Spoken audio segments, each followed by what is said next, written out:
সত্যি এই লাইফটা খুব টাফ। হ্যাঁ, মন খারাপ করছি ঘরের জন্য, আর করবো না, পরিস্থিতি এমন ছিল, একটু মানিয়ে নাও। তো A few moments later. জানি জানি আমি অনেক দিন তোমাদেরকে কোনো ভিডিও দিইনি।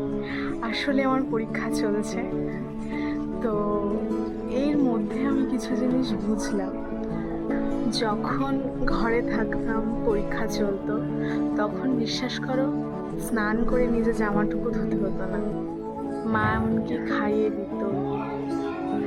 আর এখানে না, হস্টেলে থাকি, অন্যান্য সব কাজ করতে হয়, নিজের পড়াটাও নিজেকে করতে হয়। সত্যি এই লাইফটা খুব টাফ। আমি অনেক দুঃখিত, তোমাদেরকে অনেকদিন আমি ভিডিও দিইনি। তোমরা প্লিজ আমাকে ভুলে যেও না, প্লিজ আমার উপর রাগ করো না। কারণ এক্সাম চলছে, তার উপর নিজের সব কিছু কাজ, আর এখানে হস্টেলে থাকলে সিস্টারকে কিছু কাজ গুছিয়ে দিতে হয়। তো সব কাজ করে মানে আমি আর সময় পাইনি, সময় হয়তো পেয়েছি কিন্তু শরীর আর টানেনি। তো তার জন্য তোমাদেরকে অনেক অনেক সরি, তোমরা আমাকে ক্ষমা করে দেও। তো তোমরা সবাই কেমন আছো সেটা আমাকে কমেন্টে জানাও।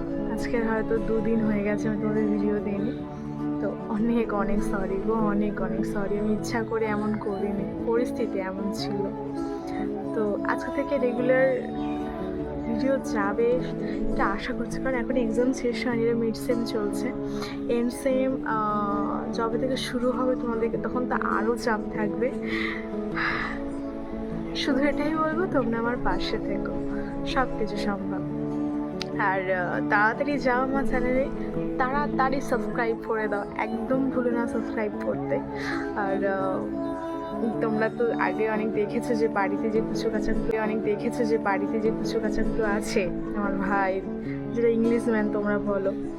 তো সেলিব্রেট করবো, যদি তোমরা এর মধ্যে 100 করে দাও তো খুব খুশি হব, ঘরে গিয়ে সেলিব্রেট করতে পারবো ওদেরকে নিয়ে। তো হ্যাঁ, মন খারাপ করছি ঘরের জন্য, কিন্তু কিছু করার নেই, এখানে থাকতে হবে, পড়াশোনা করতে হবে। তো প্লিজ তোমরা আমার পাশে থেকো, আমার ভিডিওটাকে লাইক কমেন্ট শেয়ার সাবস্ক্রাইব করে দিও। আর জানি যে একটু ইরেগুলার করলাম, তো সরি তোমাদের কাছে, আর করবো না, পরিস্থিতি এমন ছিল, একটু মানিয়ে নাও। তো ঠিক আছে, তোমরা ভালো থেকো, সুস্থ থেকো, সবল থেকো। আবারও দেখা হবে কোনো একটা নতুন ভিডিও নিয়ে, খুব তাড়াতাড়ি আসছি।